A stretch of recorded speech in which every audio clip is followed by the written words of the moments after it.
Nous prenons le livre de Ecclésiaste, Ecclésiaste chapitre 4.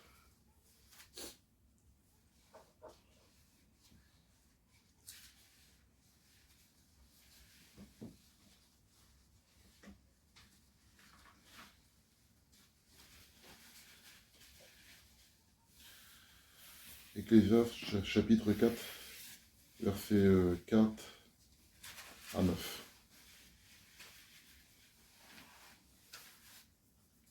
Amen. Amen. Je lis au nom du Seigneur dans Ecclésiaste chapitre 4, versets 4 à 9. J'ai vu que tout travail et toute habilité dans le travail n'est que jalousie de l'homme à l'égard de son prochain. C'est encore là une vanité et la poursuite du vin. L'insensé se croise les mains et mange sa propre chair.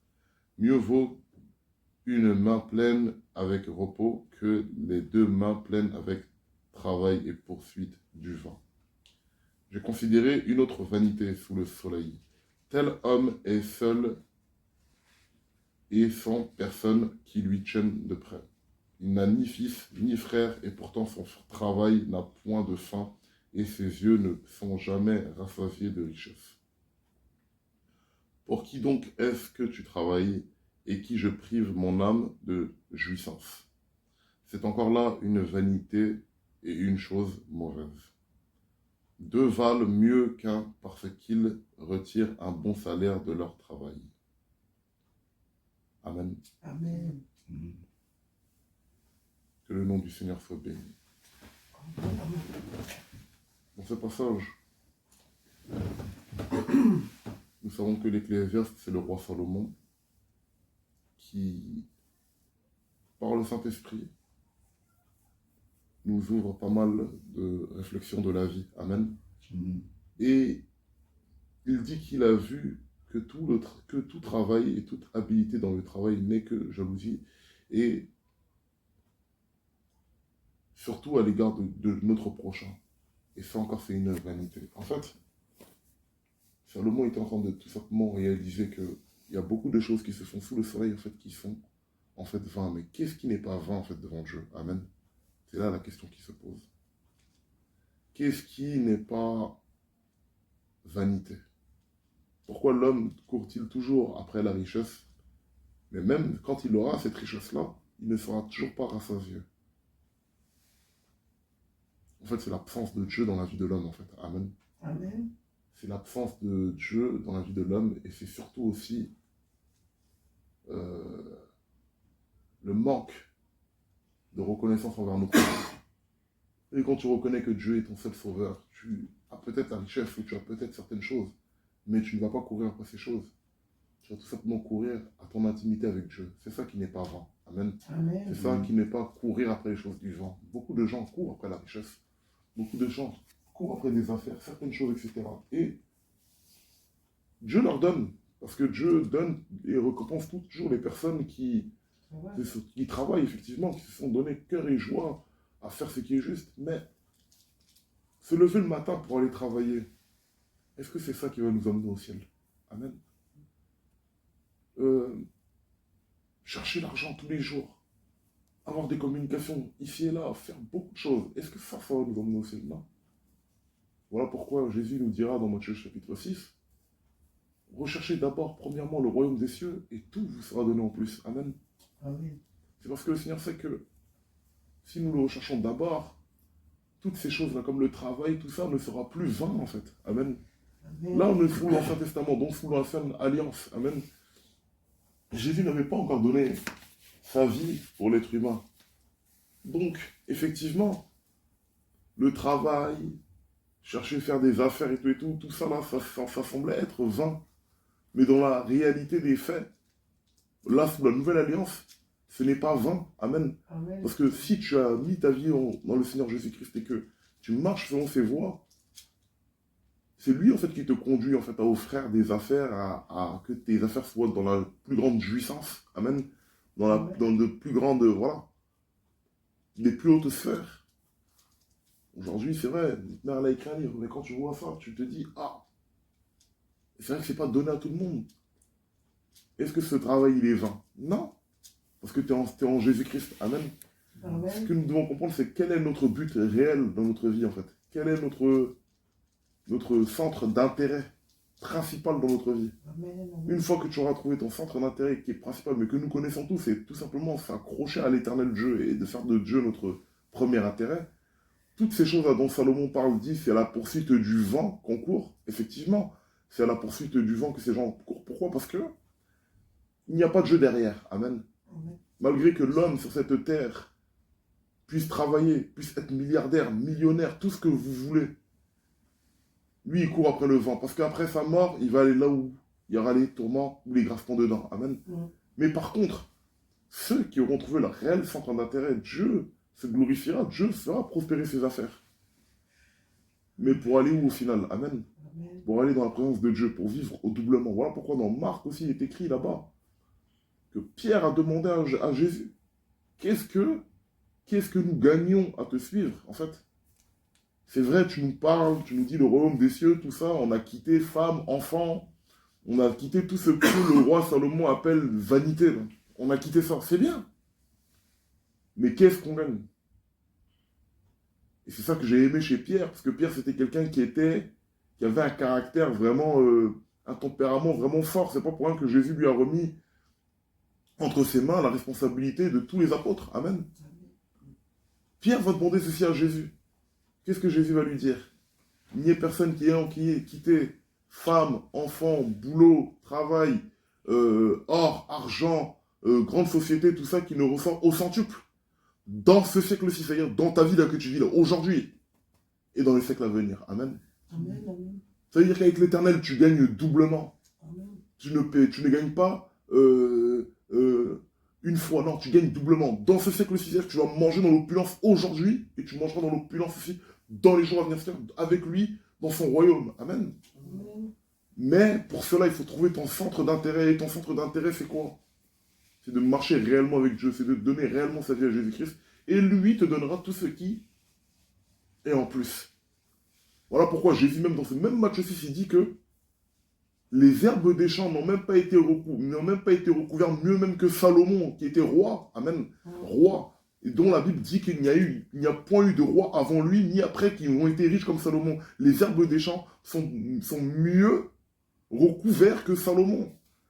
Tout ça veut dire quoi? Veut dire que Dieu est le maître des temps et des circonstances, et le maître de l'univers et de la nature. Donc si lui, le Dieu qui est créateur, lui, il sait donner de la nourriture aux oiseaux du ciel, il sait nourrir les arbres des champs, c'est pas nous, ses propres enfants, qui le recherchons premièrement, à qui il ne va pas donner, en fait. Amen. Amen. Et que si nous, malgré cela, on ne le recherche pas réellement, on est hypocrite, on est là que par intérêt, parce qu'il y a deux styles de chrétiens aujourd'hui. Il y a les chrétiens qui sont là par intérêt. Ils veulent se servir de Dieu, mais ils ne veulent pas que Dieu se serve d'eux. Amen. Or, Dieu aujourd'hui recherche des personnes dont il va se servir pour son œuvre. Amen. C'est ça la réalité. Amen. Et ces gens-là, en fait, qui ne veulent pas être, ne veulent pas être utilisés, ils ne veulent pas en gros que Dieu se serve d'eux en fait pour son œuvre. Ce sont ces personnes-là qui courent après le vent, dont là Salomon dit, vous levez le matin, vous travaillez, vous faites toutes ces choses, mais tout ça, c'est vain. Parce qu'il n'y a pas de Dieu dedans, en fait. Amen. C'est une réalité. Donc aujourd'hui, le Seigneur nous pose cette question-là. Est-ce que nous sommes là, dans sa présence? Est-ce que nous le recherchons par intérêt, c'est-à-dire pour se servir de lui? Ou nous sommes dans sa présence, en fait, tout simplement, pour que le Seigneur, lui, puisse se servir de nous? Parce qu'en nous, il a déposé des talents. En nous, il a déposé des capacités. En nous, il a déposé toutes sortes d'intelligence et de bienveillance à l'égard de ceux qui se disent nos prochains, amen, pour qu'on puisse leur apporter la parole de Dieu, amen. C'est ça l'éternel veut de nous, amen. Voilà pourquoi Salomon, ce matin, par l'Esprit de Dieu, dit, j'ai vu que tout travail et toute habilité dans le travail n'est que jalousie, et l'homme à l'égard de son prochain, c'est encore là une vanité et la poursuite du vent, amen. Comment l'être humain ne peut être jaloux de son prochain? Comment quelqu'un peut jalouser son frère si ce n'est là l'absence même de la crainte de Dieu dans sa vie? Amen.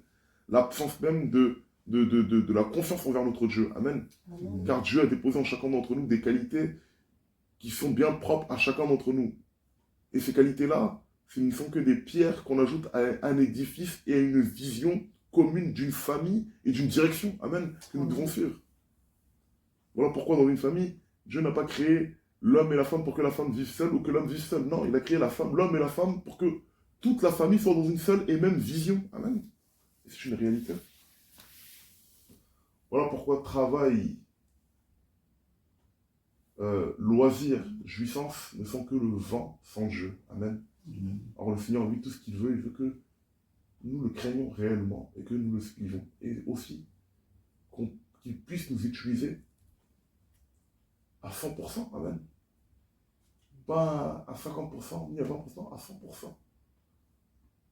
C'est comme ça que Dieu va attirer les hommes. Là, aujourd'hui, on parle de Jésus à des gens, mais attends, vous dites Jésus, Jésus, mais toi-même, tu as quoi? Tu es dans la boue comme moi et puis toi, tu me parles de Jésus? Non.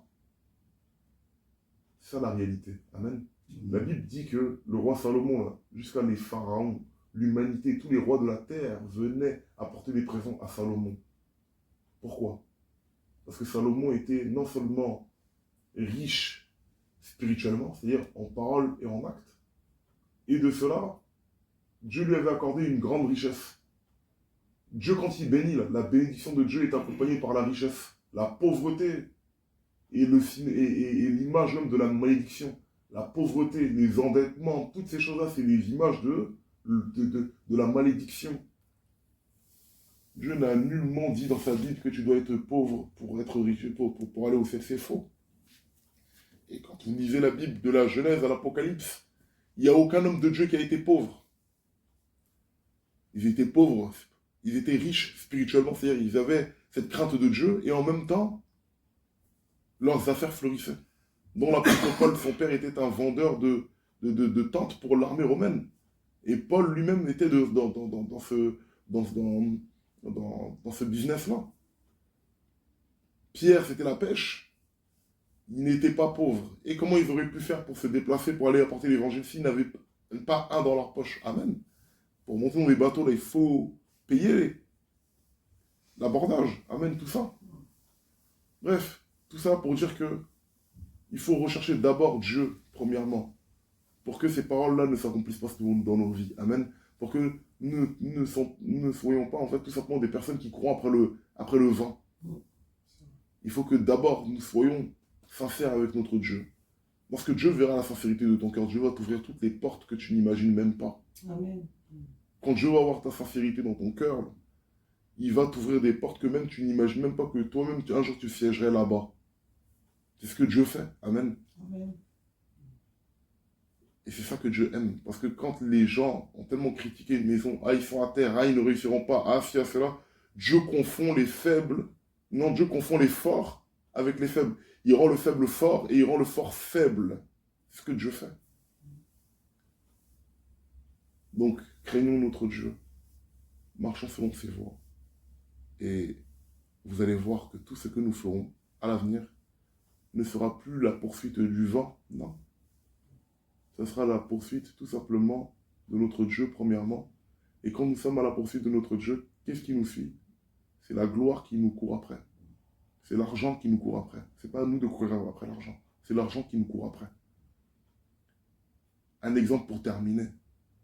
Quand nous voyons la famille royale d'Angleterre, Meghan, Charles et tout, et William et compagnie. Quand Meghan et Charles vont dans quelconque pays, est-ce que c'est eux qui courent après l'argent ou c'est l'argent qui leur court après? Est-ce que c'est eux qui courent après les médias, les caméramans, ou c'est les caméramans qui leur courent après? Amen. Amen. C'est le monde qui leur court après. À plus forte raison, nous qui sommes les enfants du roi des rois, du lion de la tribu de Juda, de celui qui détient l'or et l'argent, de celui qui est le maître de l'univers tout entier. À plus forte raison, nous.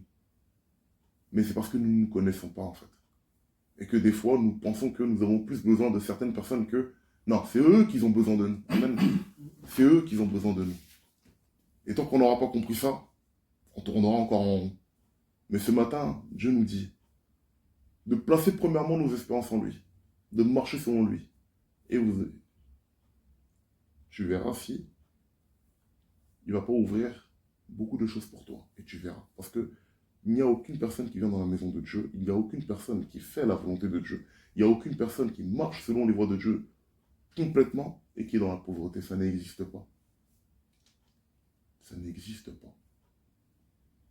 Que vraiment le nom du Seigneur soit béni. Amen. Parce que Amen. Dieu ne nous enrichira pas pour notre propre poire seulement. Non. Dieu va nous enrichir aussi pour donner aux autres. Pour être une source de bénédiction aussi pour les autres. Amen. Amen. C'est pour ça que Dieu a béni les apôtres. Et les apôtres ont toujours su avoir des choses en fait pour donner aux frères dans différentes assemblées. Amen. C'est une réalité. Que le nom du Seigneur soit béni. Amen. Amen. Amen.